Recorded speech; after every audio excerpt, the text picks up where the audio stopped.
Coming up, I try the podcast equivalent of a concept album. I hope you dig it.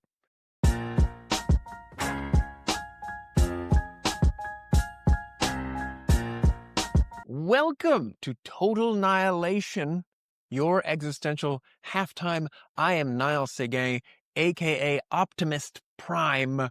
Welcome to the treehouse. Pull up a cushion, pull a drag on the shisha, burn some evidence of where you were last Tuesday so that maybe you can get away with it. I don't know. Sorry. I don't know what that intro was about. How are you? I hope you're well. I always feel like every time I ask that question to the listener, I get a feeling that maybe you're okay, but it's work. Is that close? Mostly because I know a lot of you are still doing news, despite my bitching, despite my angsty nagging. And you know what? I can't even judge. Because I relapse. I still relapse. I relapsed last week. That whole Trump Epstein thing. I was like, what is happening? It leaks in. Oh, it gets you. You know, all the algorithms like, hey, look at this. I think you might want to watch this one, buddy. This feels like it's something. And then next thing you know, you're just knee deep in just horrible ugliness. And you're like, you got me again. This did not help me in any way, shape, or form. I feel worse. And I genuinely can't remember why I clicked. But yes, I'm back on the wagon. You know, sometimes it's do as I do, and sometimes it's do as I say. I'm back on the wagon. I managed to make my saving throw against quite a few news stories. I'm quite proud of myself. So yes, I hope you follow suit because it just helps your mental, guys. What's new with me? I booked a Christmas movie, you guys. I am going to be in the upcoming. I mean, geologically, it's upcoming. It's not like coming out next week. Obviously, it's a Christmas movie, and we're in July. But I'm going to be in a movie called Christmas Clues. I can't remember if it's Hallmark or Lifetime. But man, it's been really fun.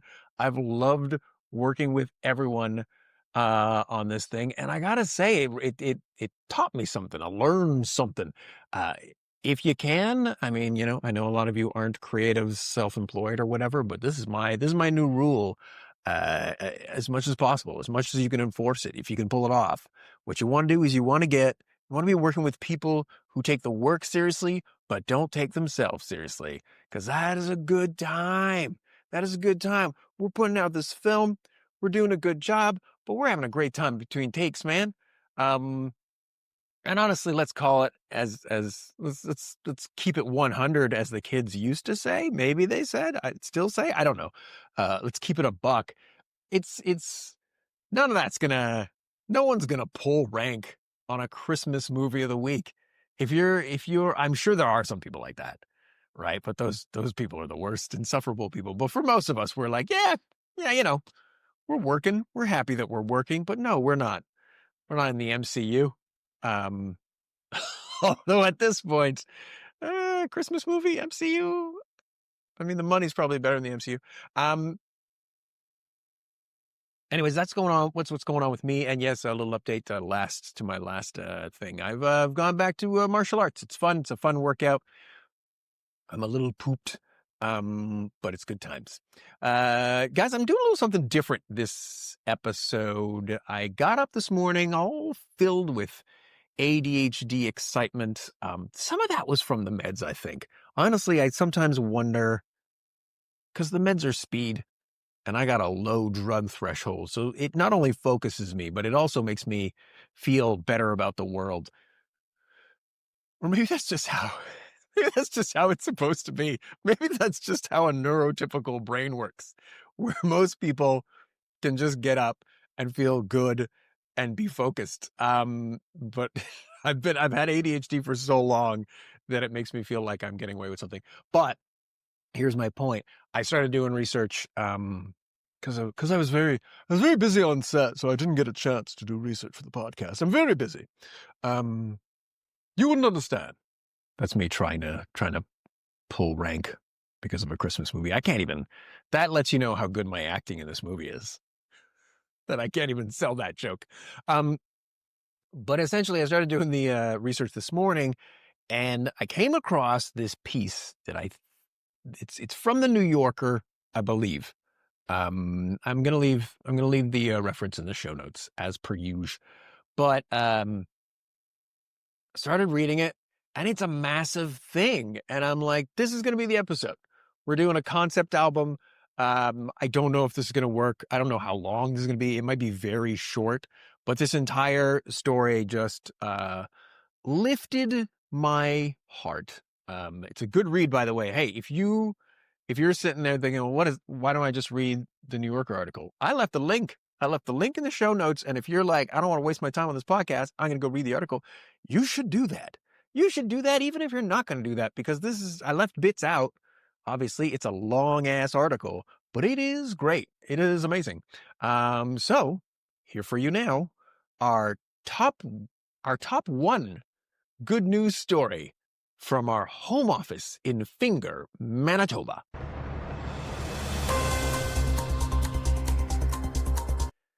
In a stunning shift decades in the making, renewable energy has moved from the fringes to the forefront of global power systems, and it's happening far faster and more optimistically than most people realize. Most people is basically, by the way, everyone but Greenpeace. I can't remember if I mentioned it later on, but everyone was very pessimistic. The International Energy Administration, very pessimistic about solar. Everybody but Greenpeace got their estimate right. So if you want to know, get an estimate on how renewables are going to progress, maybe go to Greenpeace. Solar energy alone is now being deployed at unprecedented speeds, while it took nearly 70 years to install the first terawatt of solar.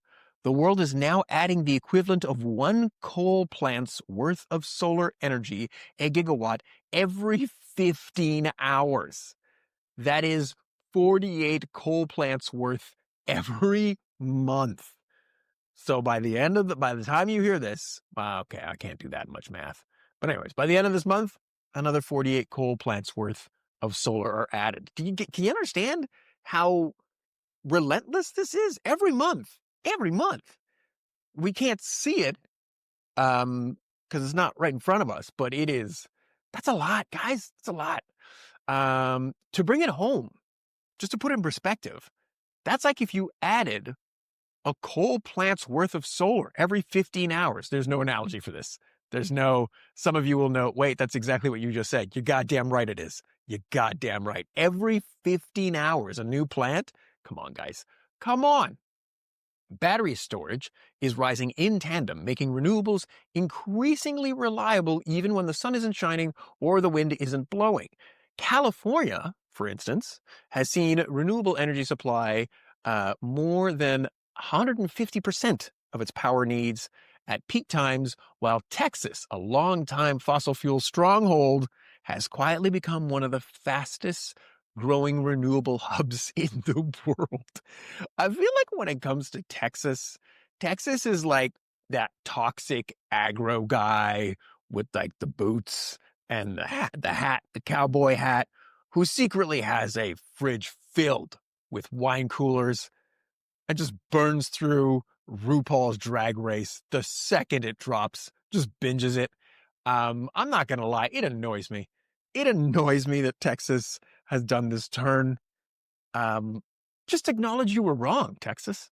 Just say it. Just acknowledge. I haven't been to the Texas website, so maybe there's like a big, hey guys, we were wrong about the whole oil thing. You know, they were all big on like, oh, Texas oil, blah, blah, blah, blah, blah. We had to listen to Bush Jr. fake being from Texas for like his administration. Is he still there? Did he move out like on like January 6th or January 20th, 2008, where he's like, oh my God, thank God I don't have to do this fucking weird cowboy charade, this friggin' ridiculousness. Anyways, in 2024 alone, 96% of new electricity demand worldwide was met by renewables. 96%. By the way, who is that 4% for? Who is that stubborn? Who's the or like I don't know, maybe it's an amazing sales team, maybe they're just giving it just a crazy deal. Maybe it's like we will pay you. We'll pay you to buy our coal. Cuz I don't get it. At this point, listen, in 2024 it was crazy. Doing it in 2025, that's like the energy version of putting all of your retirement money in GameStop. It's just not happening, guys. It's just not a good move. My condolences if you did that, by the way. I know some people who did. It's fucking heartbreaking. That's a lot of money lost. China, meanwhile, has emerged as a renewable superpower, installing a staggering gigawatt of solar every 8 hours and accounting for over half of global renewable and battery installations. That's 90 gigawatts per month, in case you care.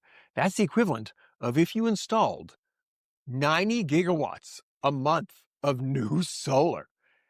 Again, no analogy. 90 gigawatts a month, guys. A month. You know, okay. If that doesn't move the needle for you, if you can still find the cloud in that silver lining, I don't know why you're listening to this podcast. I don't know. There's nothing for you, man. Just you got to hop on those antidepressants. You're better living through chemistry. That's your option, my friend. Or you can microdose a little psilocybin, also a cheaper option, I think. This surge has already led to a drop in China's carbon emissions, which I think is something we sleep on, and it drives me insane. It drives me crazy that China's emissions have dropped and no one's talking about it. I get it. We can't ever talk about good news, God forbid. But if China having high emissions is a story, then China's emissions dropping is also a story. Because, is it important or not? You know? If you're going to be about that life, be about that life. That is what I'm saying. It has also driven down the costs of solar panels and batteries worldwide, enabling developing nations to skip fossil fuels entirely. But I had already bought my big top hat and monocle, bemoaned a would-be oil baron in Nigeria. In Pakistan, farmers are powering their wells with solar energy so affordably that many now include solar in dowries. Wow, solar power in dowries. Either you are underestimating the benefits of that solar, or your daughter is an acquired taste. Either one or the other. One or the other. In Africa, rooftop solar is silently supplying major chunks of national demand, which is the coolest sentence I have ever said. With countries like Namibia and Eswatini seeing more than 10% of peak demand met by distributed solar, often undocumented but profoundly impactful. In a related story, undocumented but profoundly impactful is looking like it's going to be a theme for 2025. TikTok videos and grassroots sharing have trained thousands in installation techniques, demonstrating how renewables are becoming both a climate solution and a tool for economic empowerment. I feel like Pakistanis are basically anyone who is using TikTok videos to teach other people how to install renewable energy. Uh, you got to get some sort of prize for that, right? There's got to be a prize for finding a positive use for social media. That is a crazy. Who does that? Who does that? There's got to be a Nobel Prize for oh shit, look at you go. Huh. I thought social media was just a cortisol delivery mechanism. That's crazy. Good for you. And if you're someone, by the way, if you're someone out there using social media positively, props to you as well. Um, technological advances have created a virtuous cycle. I gotta slow it down. Modern solar panels use 90% less raw material than they did 2 decades ago, and battery costs have fallen by 95%. The only thing that has seen a bigger price drop in the past 20 years are VCRs. Do you know what I'm saying? Do you get what I'm saying? Do you see what I'm telling you? Thanks to recycling, we're very close to a closed-looped system where used batteries and panels supply raw materials for new ones, potentially forever. The only thing currently being recycled more efficiently are conservative fear-mongering talking points. All kidding aside, by the way, I know, listen, again, I'm just going based on the way things have gone. I think this little part, the little part that I just talked about, recycling the raw materials for new ones, I think that's going to be huge. And I think it's going to get huger, which is a word I just invented. Because again, we tend to underestimate the technological advancements that we make and how long we're going to take to make said technological advancements. And all of these people who every time you bring up renewables, they just like to pivot. They love to pivot to find the cloud and the silver lining and be like, yeah, but batteries, blah, blah, blah, blah. And they just start talking about this tweet that they read, basically, just regurgitating that. I'm just saying. Just saying, I don't know if that tweet is going to be true for very long, if it is at all. Already 1 acre solar farms can outperform 100 acres of ethanol cornfields in energy yield. And electric vehicles, e-bikes, and heat pumps are not only cleaner, but dramatically more efficient than their fossil-fueled counterparts. I mean, I really think, I get it. There's a lot of bad news that you're getting carpet bombed with, and it's freaking you out. But we gotta stop and take a second to acknowledge this. Fossil fuels are on the way out. It was just 20 years ago when saying that probably would have gotten me committed. Probably at the very least, it would have gotten me formed. That would have been an interview with a few psychiatrists, them asking me if I intend to harm myself or someone else, because they would have been, this man has had a psychotic break. But now it is happening, and it's only been 20 years. Guys, come on. You gotta feel that. You gotta feel that one. Um, and just to say it, if you're like, if you're a company that's still in on fossil fuels right now, I don't know. I don't even know what to say. If you're not concerned, I don't know what you are doing. You're like the guy in the 1920s who owns 3 horse farms talking about yeah, but can these new fangled automobiles reproduce? I think I'm good. Then he adjusts his monocle and his big hat. In fact, energy derived from solar is work energy, far more efficient than heat energy from combustion, making it both climate and economically superior. I feel like work energy is a t-shirt for RuPaul's Drag Race, or at least that's something they should be selling. Work energy, eh, girl. Listen, I'll save you the Google, by the way. Work energy goes directly to the thing, not losing any energy, and heat energy loses energy and is less efficient because it has to be converted, like burning coal to boil water so that water can create steam that can then spin a turbine. You lose a bit of energy on each of those it's the power version of when you have to commute, from I don't know, from work in the middle of rush hour. The more connections you have to make, the more likely you are to have chips for dinner. Do you know what I'm talking about? Because you left the energy to make a healthy meal while you're waiting for a subway car that isn't 1000% full. So you can get in the subway car that is 999% full. And then you can get crushingly close to people that you've never met, closer than you have with people that you've been intimate with. I'm sorry. The one perk of being someone who's self-employed is I don't have to do commuting during rush hour very often, and when I do, oh, your girl gets very princessy. I don't know how you fucking people do it. I don't know how you people do that on a daily basis. Honestly, like, if you hear a story about violence in the subway during the rush hour, my immediate reaction is like, yeah, it makes sense.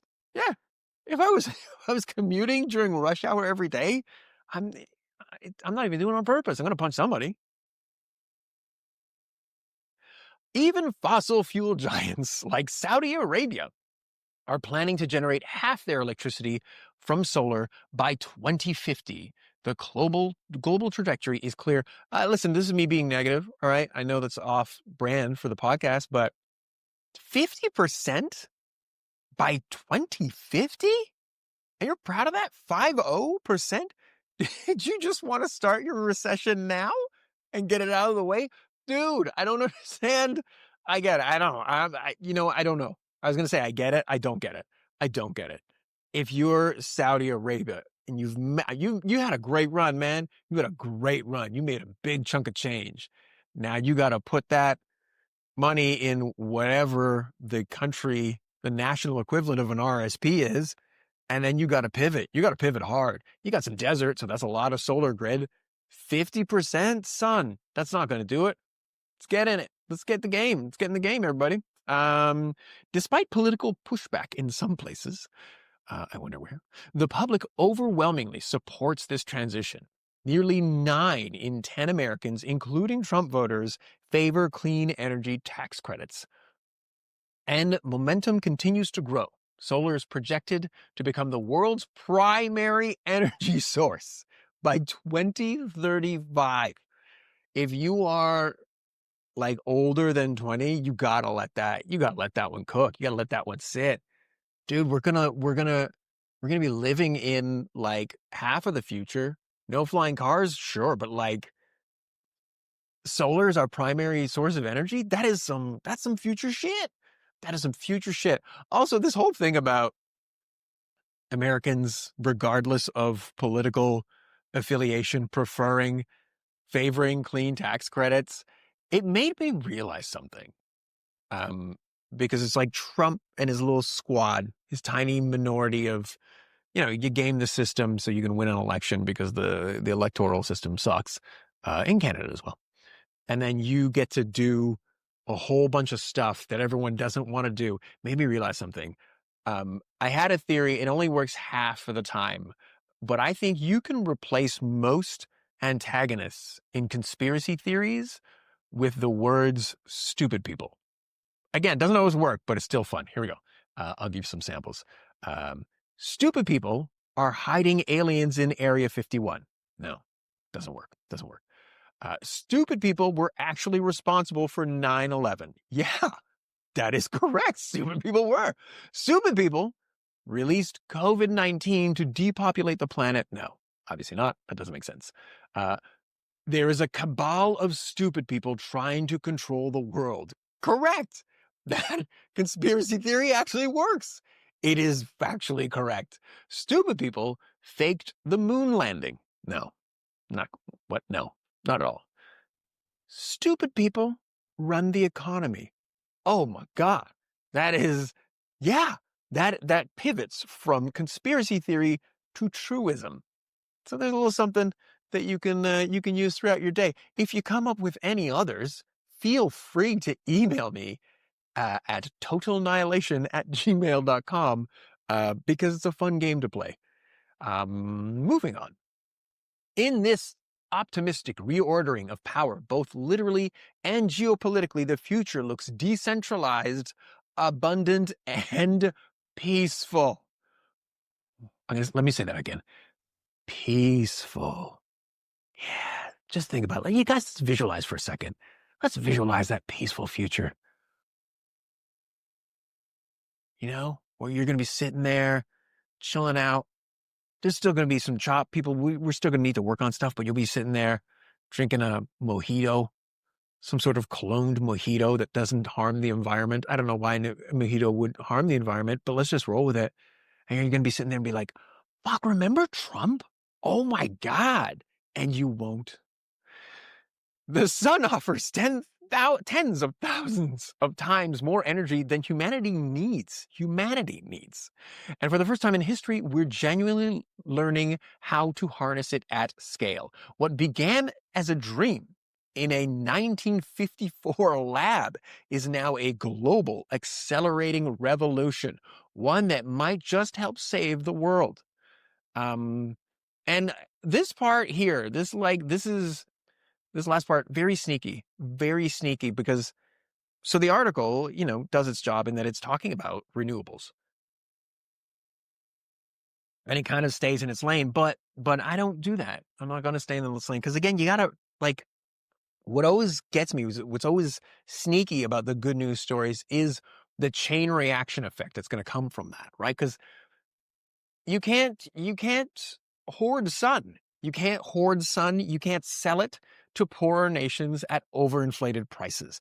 This here is the end of the beginning of something awesome because this is the international equivalent of like I'm being dramatic, not 100%, but it's going to be kind of be like if capitalism just wasn't a thing anymore because bigger countries are no longer going to be able to bully poorer nations as much as they have in the past.